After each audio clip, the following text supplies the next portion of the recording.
Private part को दबा दिया गया है, कुचल दिया गया है और मात्र 6,500 रुपये के नाते जिस हिसाब से इनको घर बुला के बंधक बना के हत्या किया गया है, ये पूरे प्रदेश का सबसे भयानक घटना है। जिला जौनपुर में महीने के अंदर दूसरी घटना जो है दलित परिवार के साथ होती है। राजू गौतम को 6,500 की मजदूरी मांगने पर मौत के घाट उतार दिया जाता है सामंतवादियों द्वारा।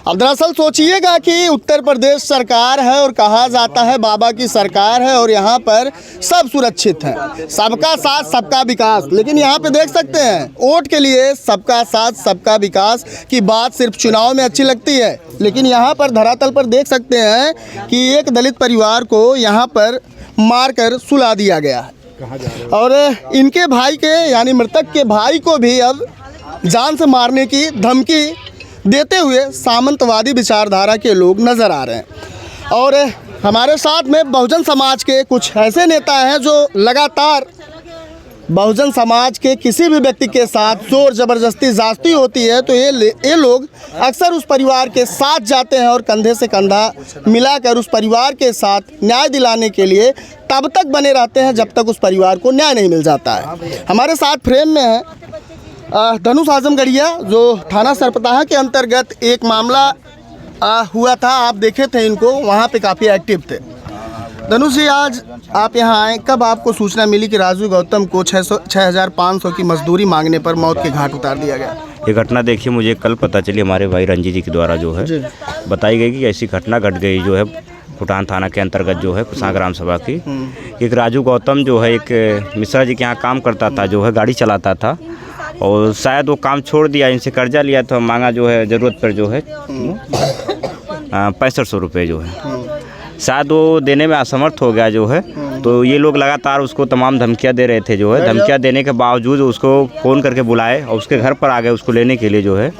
राजू गौतम को ले जाकर बड़ी बेरहमी तरीके से पीटा गया उसको और उसके प्राइवेट पार्ट को भी पूछने का काम किया गया जो है। बहुत शर्मिंदगी की बात है पूरा जो है। राम राज्य की बात वर्तमान सरकार द्वारा कही जाती है, यही राम राज्य है? दलित का शोषण यही राम राज्य? आपके हिसाब से क्या राम राज्य है? देखिए, राम राज से इससे कोई मतलब नहीं है। इसमें कानून व्यवस्था ध्वस्त की जा रही है, संविधान की सीधे सीधे धज्जियाँ उड़ाई जा रही है और इसमें जो कानून में बैठे हुए सत्ता पे जो हुकूमत चलाने वाले लोग खुद अपराधी हैं। और यहाँ का सच्चो जो मैं सुना हूँ परिवार के दौरों बताया जा रहा है जो है, ये परिवार गुहार लगा रहा था, न्याय की गुहार लगाकर एप्लीकेशन ले गया, उसकी एप्लीकेशन नहीं ली गई। क्यों नहीं ली गई? क्योंकि वो गरीब थे, असहाय थे, कमज़ोर थे। ये बहुत सोचने की बात है, जिस तरीके से कानून व्यवस्था पूरे प्रदेश में चलाई जा रही है, ये सिर्फ गरीबों को कुचलने और मरोड़ने का काम किया जा रहा है। वो आज अभी यही काम किसी फॉरवर्ड के साथ, किसी अपराधी के साथ होता, किसी नेता के बच्चे के साथ होता तो प्रशासन, थाना, चाहे कोई उच्च अधिकारी हो, सभी आला अधिकारी सब पहुंच जाते। इस परिवार को जो भी आर्थिक मदद होती वो दिलवाने का काम करते। लेकिन अभी तक जिस तरीके से मांगे रखी गई हैं वही परिवार को कुछ तत्काल कोई मांगे पूरी नहीं की गई हैं, जबकि परिवार आर्थिक रूप से कमज़ोर है, गरीब है, असहाय है। एसडीएम साहब से बात हुई, एसडीएम महोदय जी अभी आ रहे हैं जो है, तत्काल इस परिवार कुछ ना कुछ आर्थिक मदद दी जाए ताकि इनका जीवन यापन हो सके। 2 बच्चे हैं और परिवार गरीब है, इनको ज़मीन का आवंटन किया जाए और मकान भी, आवास दिलाने का काम किया जाए। और जब तक ये चीज़ें नहीं पूरी होती, हमारी जो मांगे रहेंगी, ये मांगे पूरी नहीं होती, तब तक हम लोग यहीं पे रहेंगे जो है और इस परिवार के साथ, इनकी लड़ाई में इनके साथ खड़े रहेंगे। अभी पता चला है आपके साथ के ही कुछ लड़के बाहर थे, हमने बातचीत किया तो उनका कहना था कि प्रशासन द्वारा आपको भी रोकने का प्रयास किया जा रहा है। हाँ, ये यहाँ से जौनपुर से फ़ोन गया जो हमारे यहाँ ज़िले में जो है डीएम साहब को, जो कप्तान साहब को वहाँ फ़ोन गया जो है, वहाँ थाने सच्चों को फ़ोन किया गया। हमारे घर पर अभी भी प्रशासन मौजूद है। मैं सुबह में ही निकल गया था जो है मुझे रोकने के लिए। आप सोचिए, गरीब की आवाज़ उठाने वालों का दबाने का काम किया जा रहा है, कानून का डर दिखाया जा रहा है, मुकदमों का डर दिखाया जा रहा है। तो हम लोग डरने वाले कौम से नहीं हैं, हम लोग मजबूती के साथ लड़ने वाले कौम के लोग हैं। और जब तक इस परिवार के साथ इस न्याय की लड़ाई में इनकी कुछ आर्थिक मदद नहीं हो जाती है, जो मांगे पूरी नहीं हो जाती हैं, तब तक हम लोग यहीं रहेंगे जो परिवार के यानी जो मृतक हैं इनके भाई को भी धमकियां आनी शुरू हो गई हैं, ऐसा कुछ बताया जा रहा है। जी, मैं भी सुना हूं जो है राजू गौतम के भाई हैं जो है, इनको भी लगातार सामंतवादियों के द्वारा जो है धमकियां दी जा रही हैं जो है, और परिवार को भी धमकियां दी जा रही हैं मारने के लिए। ये मैं डीएम महोदय से कहूँगा यहाँ के जो है कि इस परिवार को सुरक्षा मुहैया कराई जाए और इनके भाई राजू गौतम के भाई को जो है असलाह नियुक्त किया जाए जो है, और तमाम जो सुरक्षा व्यवस्था है इनको देने जाने का जो है जी। फ्रेम में हमारे साथ में रंजीत जी हैं, ये बसपा के युवा नेता हैं, इनसे बातचीत करेंगे। भैया आप कल से ही बने हैं यहाँ पे, कल का क्या कुछ दृश्य था, प्रशासन के द्वारा क्या कुछ आश्वासन दिया गया परिवार को? देखिए प्रशासन का क्या है कि मैं कल से एक ही बात कह रहा हूँ। कल जिस हिसाब से शासन प्रशासन का कल रवैया रहा, तो शासन प्रशासन के रवैये से ये लग रहा था कि प्रशासन जो है कि दलित परिवार की मदद करने नहीं आई है। वो आने दीजिए जो भी आ रहे हैं आएंगे ना, परेशान क्यों हो रहे हो, आने दीजिए। तो उसमें क्या है कि जिस हिसाब से ये घटना है, आप कल शायद आए थे, अगर आप कल बॉडी देखे होंगे तो कम से कम 10 से 15 जगह इतना बड़ा ब्लैक साइड अभी तक निशान पड़ा हुआ, स्पॉट पड़े हुए हैं। उसके बाद इनके प्राइवेट पार्ट को दबा दिया गया है, कुचल दिया गया है, और मात्र 6,500 रुपये के नाते जिस हिसाब से इनको घर बुला के बंधक बना के हत्या किया गया है, ये पूरे प्रदेश का सबसे भयानक घटना है आज के डेट में। और ये अगर और सबसे बड़ी प्रशासन की जो कमियां रही हैं, ये व्यक्ति 21 तारीख को ले जा कर के एप्लीकेशन थाने पे दिया है, या सच्चो उनको बुलाने के अलावा इनको बैठा लिए थे, और जब ये निकल के आए तो अपने दवाई के लिए कानपुर से लेकर के लखनऊ तक बेचारे दवा कराएं, फिर 14 दिन तक जीवन और मौत के बीच संघर्ष करने के बाद ये व्यक्ति कल अपनी अंतिम सांस लिया।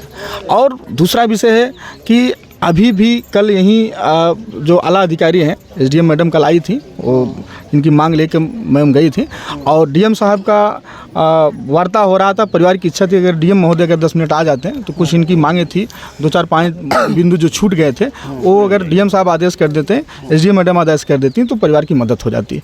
दूसरा भी हम लोग में जो आज ये पीएम करके जो बॉडी यहाँ रखी गई है, तो अंतिम संस्कार तो करना ही है अब, लेकिन अंतिम संस्कार से पहले 2 बच्चे हैं, आप देखे होंगे, राजू गौतम के 2 बच्चे हैं, इनकी पत्नी आज विधवा हो गई, इनकी माँ बिलक बिलक के कल रो रही, छोटा भाई संजय जो है उनको लगातार धमकियाँ आ रही हैं।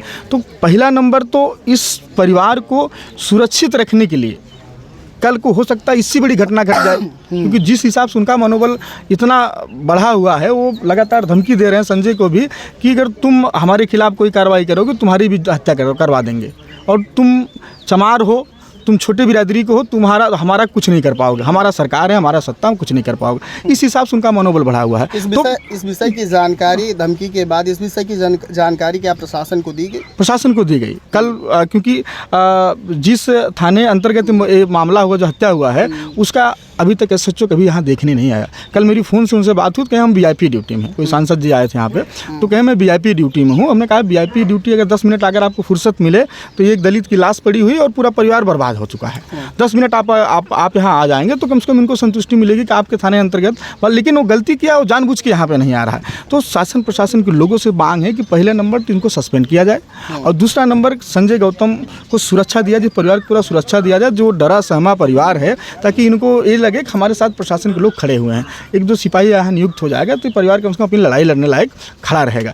तीसरी विषय है कि अभी वर्तमान में परिवार आर्थिक रूप से इतना कमज़ोर है कि इनके पास किराया तक नहीं है, कि अगर बदलापुर जाना हो तो किराया इनके पास नहीं है, क्योंकि जो भी पैसा था नात रिश्तेदार से ले करके अपने जर ज़मीन गिरवी रख करके इनके इलाज में लमसम 2 लाख रुपये खर्चा कर दिए लोगों ने। 2 लाख रुपये खर्चा करके परिवार के पास खाने के लिए रोटी नहीं है।